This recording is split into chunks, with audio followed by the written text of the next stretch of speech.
Hey guys, welcome to Bootorials. I'm your host Craig, and today we're going to talk about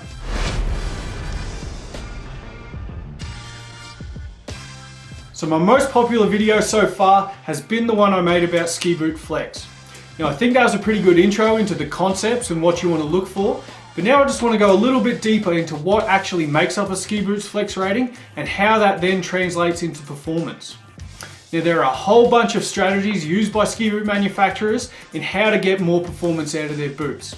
But when we look at the construction overall, there's going to be 7 main components that all contribute into how much power you can generate out of a boot.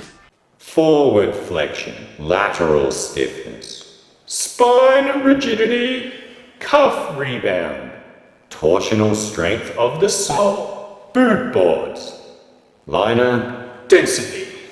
So I've talked before about forward flexion and the need to have movement at the ankle in order to be able to press your shins and drive your boot forward. Now it's critical that you are actually able to flex your boot forward in order to be able to ski in balance.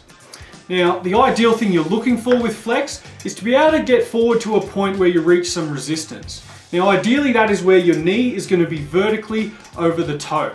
Now when it comes to forward flexion, obviously the stiffer the boot is, the more leverage is going to be required to bend it. Now it is something in recent years we have seen some quite good progression as far as these stiffer rated ski boots actually allowing for a good forward flex. So that now steers the conversation more towards what are the other components that are driving this power down through your skis. So if we take a closer look at what is happening with your boots as you ski, when we're starting a turn, there's 2 main actions that are going to engage your tip to start getting your skis up on edge. And that is not only the flexing forward part, but also tipping your boot over. And that is where we start talking about the lateral stiffness of the boot, or how solid the boot is from the sides. Now there is a few factors that come into play here to make up the lateral stiffness. It's not only just the durometer or hardness of the plastic, but also the hinge point on the cuff and how far it comes up your leg will all determine how fast the reaction time is in driving this angulation. And then once you reach this point, you're up on edge and you're driving through your turn. Now this is loading your boot up with power that has to travel down. Now most of this energy is going to transfer through the connection points on your boot. So there's still a great amount coming down laterally, but because you're driving forward, a lot of this is now traveling down the rear of the boot, otherwise known as the spine. And when we focus in on this section of the boot, it really is an important connection of how the upper cuff interacts with the lower shell. Now the stiffer you can make this spine area, the more efficient it's going to be. There are a few strategies when it comes to beefing up the spine.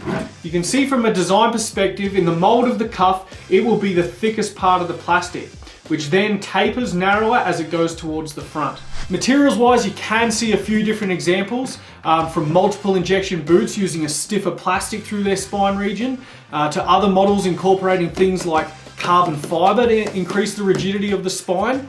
It's also at this connection point is where you're going to find adjusters, toggles, plates, and also ski height mechanisms. But the number one most simple and most solid connection is going to be bolts. So you will see this being used on nearly all race boots as well as many high performance boot options. And the reason being it's the most solid connection between upper cuff and lower shell, and it's very simple to customize the flex. If you ever need to soften, you simply remove the bolt. And then we can talk about the rebound of the boot. Now what I'm referring to there is how fast this boot will then return to its more upright initial position on the exit of your turn.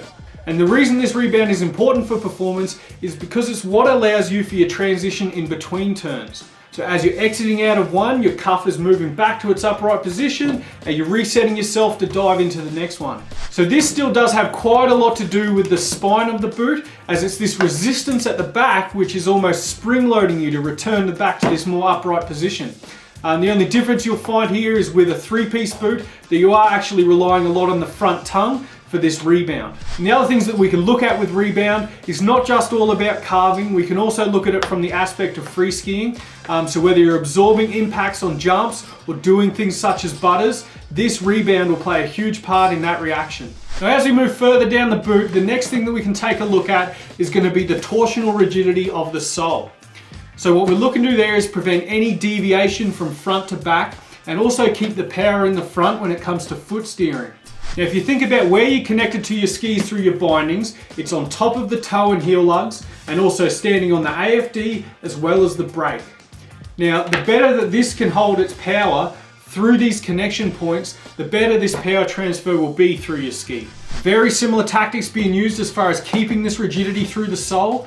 Now whether that be again through a design and mold perspective from adding plastic reinforcement into this shape, or other examples again, multi-injection boots using a stiffer plastic to create almost like a frame. Another great example takes me back a couple of years with Technica that used a full steel plate through the base, which was known as power chassis.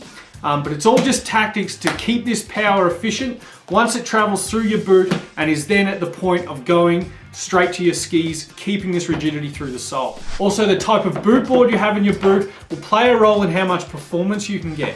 Not only is it the ramp angle that it provides, but also the materials it's made from. Whereas a molded foam or a plastic boot board is going to give you a faster response than a rubberized free ski orientated one. Now also the internal shape of the boot board will play a part. With the closer it matches to the internal shape of your shell, the more efficient it's going to be. And the last thing that we can look at is going to be the boot's liner.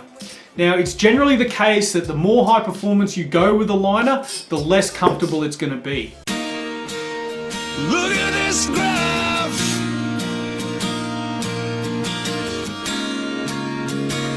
Now here's a prime example of this. You can see on this Lang, it contains a nice, soft, thick, cushy, comfortable foam liner versus a more race-orientated one, which is lower profile, it's denser. You can see materials being used such as leather. Also, you're going to find on a race liner, it's going to be surrounded with a harder plastic in the cuff of the liner and also a stiff plastic right throughout the tongue. So in summary, these 7 key areas are all going to be what contributes to a ski boot's performance. Now, as you see ski boots flex ratings go up higher, the more they've looked to maximize each one of these components. Now, with all these factors in mind, there really is no match for the most important element in performance, and that is fit. Now, the closer that you can get a boot to match the shape of your foot and lower legs, the more precise your movements are going to be. So there's no point having a 150 Flex World Cup race boot if you've got a bunch of slop in there. Okay, so I hope that one's been interesting for you today.